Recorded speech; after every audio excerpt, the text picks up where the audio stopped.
stuff which was spoken about the black money. This year's budget is actually a step towards it. And now again, when we speak about black money, there are a lot amount of top people who are involved in it.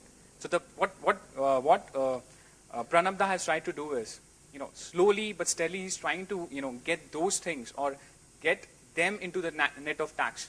And again, as he stated, once that kind of money comes into India, why can't we have why won't we be investing it into the social the social programs that we already have, like the Mahatma Gandhi employment scheme that we have.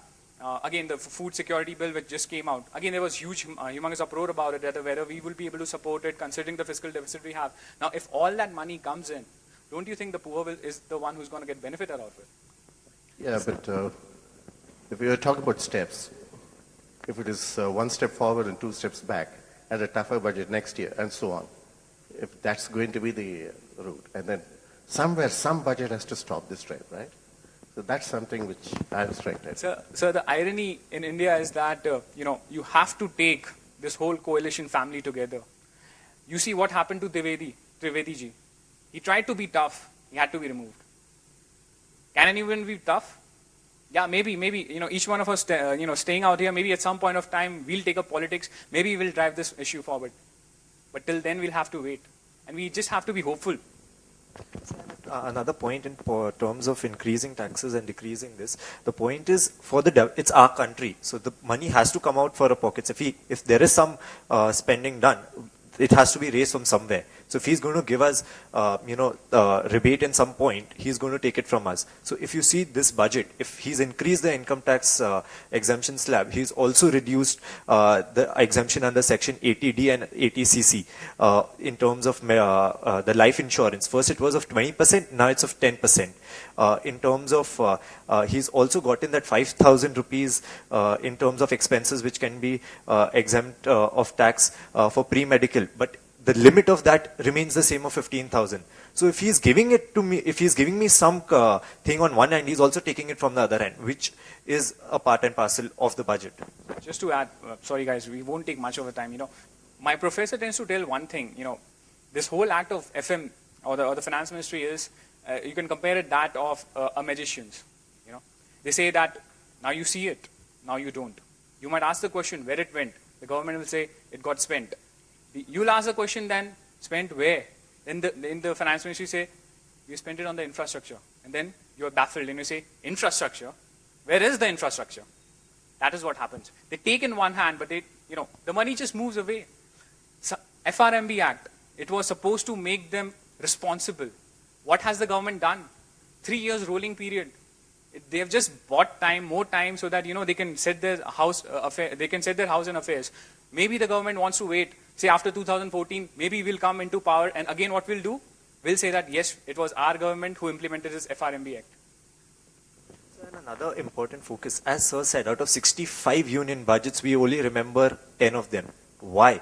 Because those 10 of them had a long-term focus. The rest of all the budgets only have a short-term focus. So the important thing of the crux is that we move, each finance minister needs to see as a budget as a long-term focus, and not that, okay, this year I'm going to finish, next year I'll come up with a budget, I'll introduce the direct tax code, and I'll get my vote bank. This is not the focus what the finance minister should keep. There has to be a long-term focus. And the question raised earlier regarding the source of government's revenue, this tax, the companies like Vodafone coming into the tax net can add to the source of government, and maybe our borrowings can reduce in future. They compile for like 92% of the borrowings, the capital receipts are in the form of borrowing. So maybe they can reduce since the direct tax, these kind of taxes will increase from the companies like Vodafone. So. Thank you. Further questions? Thank you, Team 3. Thank you, Team 3, for sharing your analysis with us. I request Team 4 to start their presentation. To the respected judges, the dignitaries presented over here, and my dear friends, myself Chirag Mota, and my supporting members are Vishal Chhabria and Sandeep Datta. My dear friends, what is budget? Budget is an ongoing process which is prepared throughout the year and presented on the last day of February, except for some special occasions like we had this year elections. Otherwise, it's generally presented on the last day of the February. So what is budget is all about? It's not just about the how much you gain and how much you lost. It has very broad dimensions. It can be understood as Ma Durga having 8 hands. So if you want to leverage one particular sector or if you want to promote one particular thing, it has to be at the cost of someone else. So net we can say that it cannot be a dream budget to each and every person. That's the reason why he had only 13 dream budgets in our entire 65 budgets. And especially if you can consider the current scenario, our government was literally struggling to maintain the GDP growth rate, and we have also seen a lot of global issues which has hampered overall growth rate of our economy, such as Greece economic crisis and Middle East political unrest, rising up oiling prices and everything. Our current account deficit was also increased by increased at like 3.6%, mainly because of the currency rate fluctuations. Fiscal deficit in the fiscal balance was the main cause of concern for this year because of the direct reduction in the direct tax revenues and increase in the oil subsidy and other subsidies. Industrial growth rate is also not up to the mark. It is just 25% to the GDP, which was 27% in 2007 and 2008. So, in order to address all these issues, government's main objective was fiscal consolidation, increase in GDP, enhance infrastructure, control the inflation by keeping growth and development of economy in mind, raise money through disinvestment. So based on our analysis, we found out 4 key areas which are very critical from the economic perspective. The first one is the taxation. The taxation is very important because not only in our economy but for each and every economy, tax is the highest source of revenue for each and every government. So if you are having a good taxation policy, it is always beneficial to the country. Encourage consumption. Consumption is also very critical because more the consumption, more the demand will be. For example, if you can just see the economies like US and UK, they are more consumption oriented than the saving oriented. Still they are considered to be more stronger economy than a Japan, who is having a saving deposit of around 1.4 trillion, which is more than our economy. Industrialization and business opportunities, enhanced industrialization is also very important thing because it directly helps in creating the employment in our economy. Investment is also considered to be very important thing because it helps to channelize the funds in more effective ways from the less needy sectors to the much needy sectors. So these are the more sectors, things which are like which needs to be understood over here. And if we can just understand the past few years trend, if you can just see the taxation was around 12% of our GDP in 2007 and 2008. And slowly it has been decreased to 8.8% in 2013 and 2012. And our investment rate is also decreasing over here. In 2008 it was 38.1% and now it is just 30% of our GDP. Our industrial growth is also not up to the mark, which shows the cause of a worry over here. Our overall consumption rate is also not up to the mark. It is like roaming around in between 8 to 10. Only in the year of 2009 it was like about 10. Otherwise it is always remained below 8 or below 10.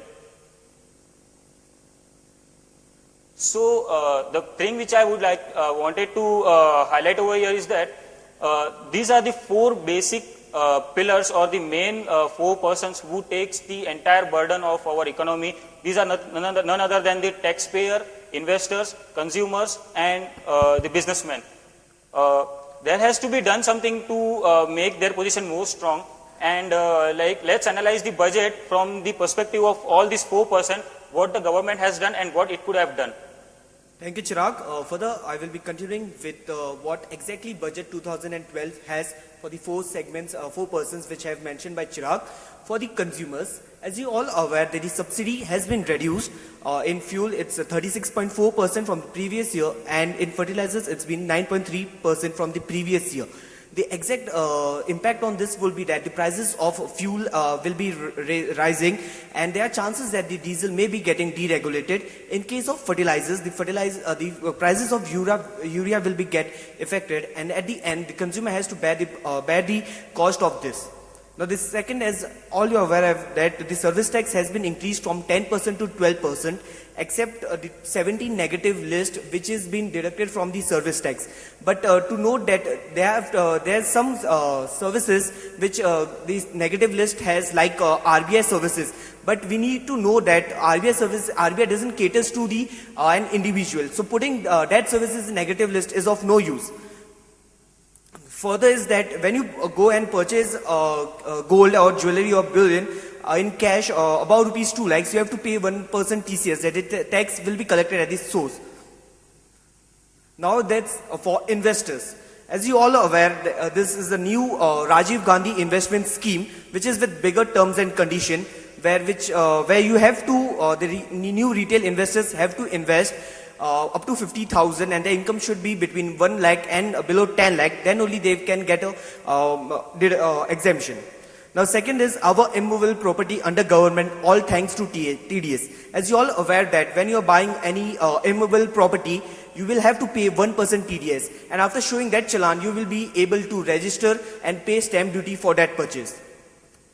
As you all aware that security transaction tax has been reduced on delivery to 0.1%, but decreasing STT and increasing the service tax, it's just nullified the STT, because the investor is already paying such amount. The next is the capital markets in simple market form. As you are all aware, the QFS, qualified financial investors, have been allowed to invest in bond markets, and there has been a proposal to even simplify the IPO procedure. The next is taxpayers.